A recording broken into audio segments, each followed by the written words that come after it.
Screen पर क्या दिख रहा है आप लोगों को? मैम कॉस्ट फंक्शन से हो रहा है। हाँ ठीक है, कल हम यहीं पे रुक गए थे। तो ये जो कॉस्ट फंक्शन है, ये कॉस्ट फंक्शन के बारे में हम पढ़ रहे थे इन terms of the ridge regression. Ridge regression या फिर इसे हम बोलेंगे एल टू रेगुलराइजेशन। मैं पहले एक बार समराइज कर लेती हूँ कि रेगुलराइजेशन हमें क्यों चाहिए। To avoid the overfitting, correct? याद है आपको? To avoid the overfitting. तो जैसे कि पहले भी बता दिया था कि ओवरफिटिंग अवॉइड करना है, तो हमें क्या करना है कि एक पेनल्टी टर्म हम ओवरऑल कॉस्ट फंक्शन में ऐड करते हैं। So that penalty term will be called as a lambda. यहाँ पर हम लोग देख सकते हैं यहाँ पे कि that penalty term will be represented by the lambda. और ये जो कॉस्ट फंक्शन है in terms of the L2 regularization ridge regression में, कॉस्ट फंक्शन को हमें क्या करना है कि we have to add the loss and we have to multiply the weights, magnitude of weights, squared magnitude of weights with the penalty term. And that penalty term क्या करेगा? Penalty term आपका all the parameters will be shrink to zero. It will make all the parameters close to zero. ये हमने कल देखा था। उसके बाद में अब ये जो एग्जाम्पल है, इसमें हम लोगों ने कंपेयर किया है। That's a comparison. मैंने आपको कल कहा था कि we will review it. So it is a linear regression. Make it a point that cost function is for the linear regression and this is for the ridge regression. तो linear और ridge regression में क्या अंतर है, ये आगे का जो ग्राफ है वो दिख रहा है आपको। ये आपको जो लाइन है, दिस इज 2 पॉइंट्स, और ये आपको लीनियर रिग्रेशन बता रहा है। Linear regression is the parameters has been shown which are linearly related और वो एक ही लाइन पर आ रहे हैं। एक लाइन पर आ रहे हैं मतलब they are absolutely related, they are absolutely correlated, मैं बोल सकती हूँ कोरिलेटेड। तो इससे ये पता चलता है कि linear regression line will overfit all the parameter. So this is the example or a notion of overfitting कि जहां पर सारे के सारे पैरामीटर्स के थ्रू लाइन जाएगी। और ये जो रिग्रेशन लाइन है in terms of the linear regression, हमने यहाँ कुछ डेटा लिया है ताकि आपको समझे। The loss will be zero. क्यों? क्योंकि this 2 points are absolutely on line. So the loss जो होगा आपका, वो लॉस आपका या फिर जो भी लाइन स्लोप है, that would be definitely zero. So this loss will be zero. Lambda we have considered as a 1 and weight we have considered as 1.4. That is the magnitude of the weight. Magnitude of the weight का मतलब ये है कि we have the coefficients or which weight or which particular feature is important. So we give the weights to those features. So we are having weight is equals to 1.4. तो cost function आपका यहाँ पर आ गया some around this. This is the example. We may talk it in later stage, but आपको ये समझना है कि किस तरीके से यहाँ हो रहा है। तो रिज रिग्रेशन में आप देखेंगे कि loss is not zero. The notion to provide this is loss is not zero. Why loss is not zero? Zero. देखो अब यहाँ रिज रिग्रेशन में आपकी जो लाइन है, ये पॉइंट है। ये पॉइंट का अगर हम स्लोप कैलकुलेट करेंगे तो हमें पता चलेगा that point is not on the line, it is slightly below the line. ठीक है। और ये सेकेंड पॉइंट, तो यहाँ पर आपका जो स्लोप है या फिर आपका जो लॉस है लाइन का, it will not become a zero but it will B somehow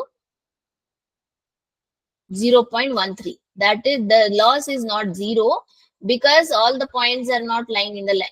So 0.13 is the loss. अब ये लैम्डा है, we have considered 1, and w is the square term of all the absolute weight or a magnitude of all the weights will be squared, so it will come as 0.7. ये इसकी वजह से it will tend towards 0. आपको ये problem इस तरीके से समझना है मोटा मोटी. And final cost function will be 0.62. अब ये आपका 0.62 है रिज रिग्रेशन से एंड लीनियर रिग्रेशन से 1.96 है. तो यहाँ पर we can compare ridge regression line versus linear regression line. ये आपका जो लीनियर रिग्रेशन लाइन है, it will shows you the cost function will be 1.96 and this ridge regression line the cost function will be 0.62. so definitely यहाँ हमें देखना है कि आपका जो मॉडल है, this ridge regression model is more optimized because it shows the lesser value and it avoids the overfitting as well. तो ये आपका ridge regression versus linear regression के टर्म्स में कंपैरिजन है. अब ये रिज रिग्रेशन जैसे मैंने कहा पहले भी, it is used for reducing the overfitting. Overfitting reduce करने के लिए इसका उपयोग किया जाता है. साथ ही में it will improve the interoperability of the model, right. तो ये आपका all about the ridge regression है and that ridge regression will be termed in this form. So this is the formula for the ridge regression or L2 regularization. Coming to the another type of regularization, ये दूसरा regularization का type है L2 और Lasso regularization. Lasso regularization को हम लोग L2 regularization और L1 norm regularization बोलते हैं या फिर Lasso regression भी बोलते हैं. अब ये जो Lasso regression क्या है एग्जैक्टली तो यहाँ पर फिर से वही है कि we make the all the coefficients equals to 0. That is what the main difference between the L2 and L1. L1 में ऑल द कोएफिशिएंट्स को हम लोग क्या करते हैं, 0 बना देते हैं, इक्वल टू 0. बट L2 में we want make it equal to 0. हम 0 के बराबर नहीं बनाते उसको, we will shrink it to 0, shrink to 0 और the all parameters will be और coefficients will be close to 0, not 0. So this is the main difference between L2 and L1. L1 will in turn making all the parameters 0 will reduce the overfitting. अभी इसका ये एक ही result है कि reduce the overfitting term. तो ये फिर से हम लोग उसको देखेंगे कि लॉस्ट फंक्शन और कॉस्ट फंक्शन के टर्म्स में उसको ड्रॉ करके देखेंगे इन terms of the linear regression and L1 और लॉसो रिग्रेशन. तो यहाँ पे L1 रेगुलराइजेशन में एग्जैक्टली जो हम लोग पैरामीटर्स को या कोएफिशिएंट्स को इक्वल्स टू 0 करते हैं, तो दैट कोएफिशिएंट्स इक्वल्स टू 0 का क्या परिणाम होता है या क्या मतलब होता है. देखिए, अगर हम लोग जो पैरामीटर्स इक्वल्स टू 0 करेंगे तो उसका मॉडल पर कोई भी प्रभाव नहीं रहेगा, no effect on the model. और इस वजह से ये जो भी 0 होने वाले पैरामीटर्स है, जो भी कोएफिशिएंट्स है, वो कोई भी प्रभाव न पड़ने की वजह से जो इम्पोर्टेंट पैरामीटर्स है, इम्पोर्टेंट फीचर्स या पैरामीटर्स है,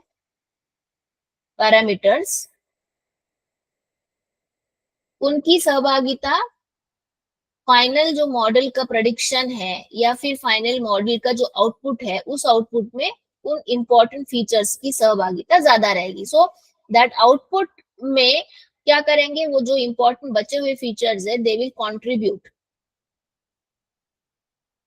टू द आउटपुट.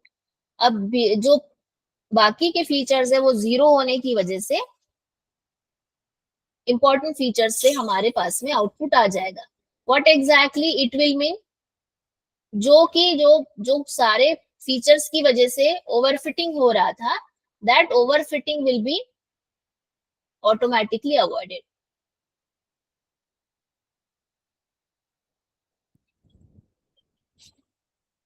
तो this is how cost function में हमने ये देखा कि that all the slope of the curve line, ये दिख रहा है आपको, lambda is going to be penalty term, और loss is sum of the squared residual.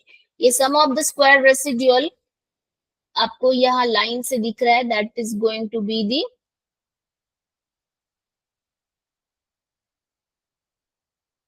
Cost function calculation line.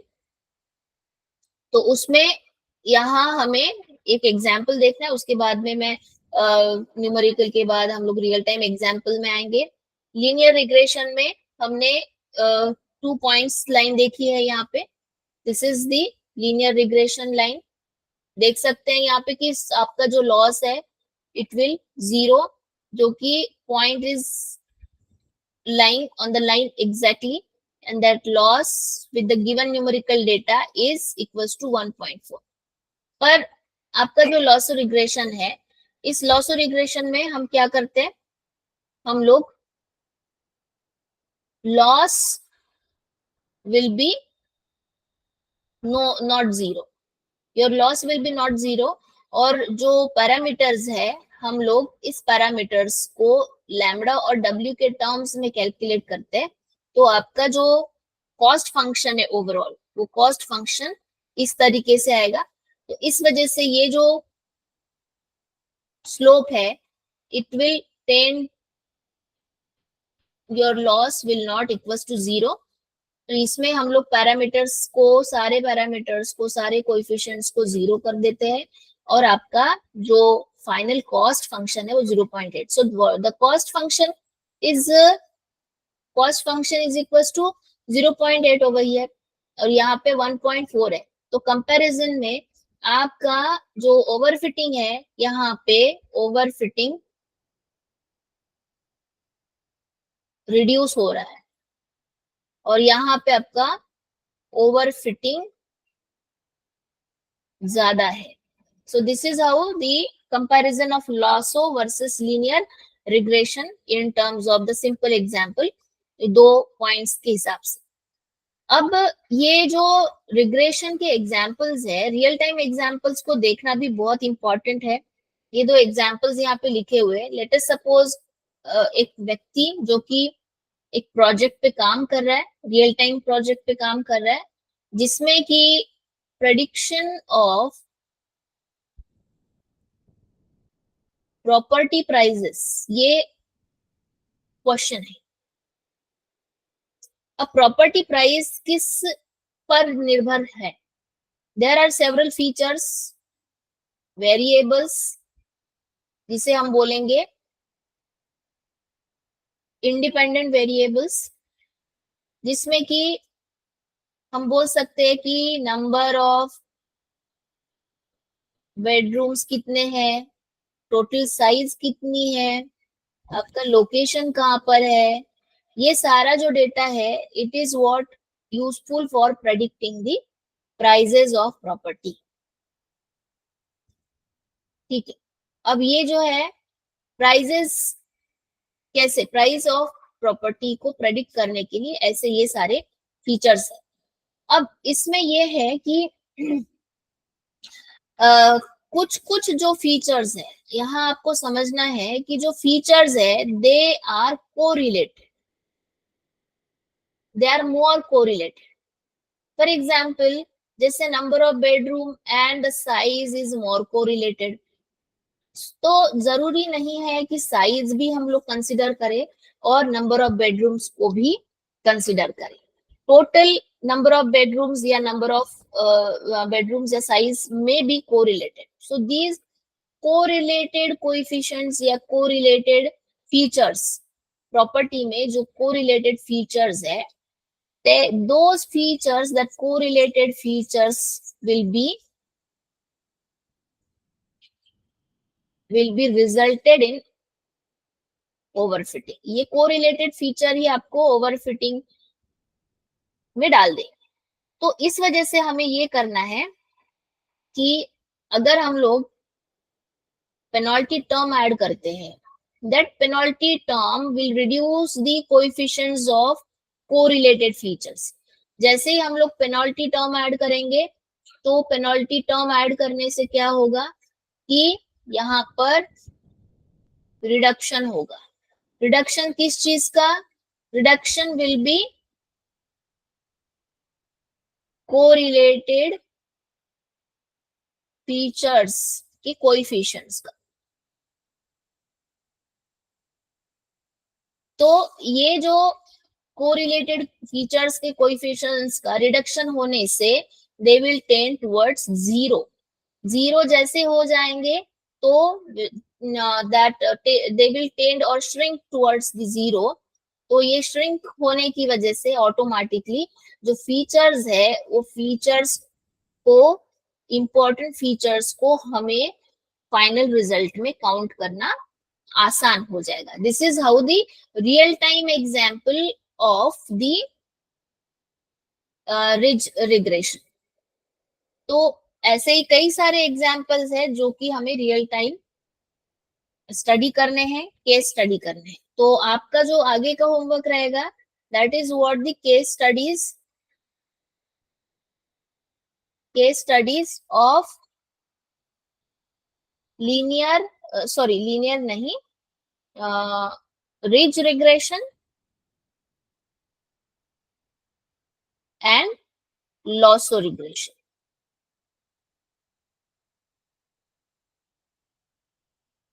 कि कौन से एग्जाम्पल्स में या कौन से रियल टाइम प्रॉब्लम्स में आप ये रेगुलराइजेशन टर्म यूज करेंगे and why you need that regularisation.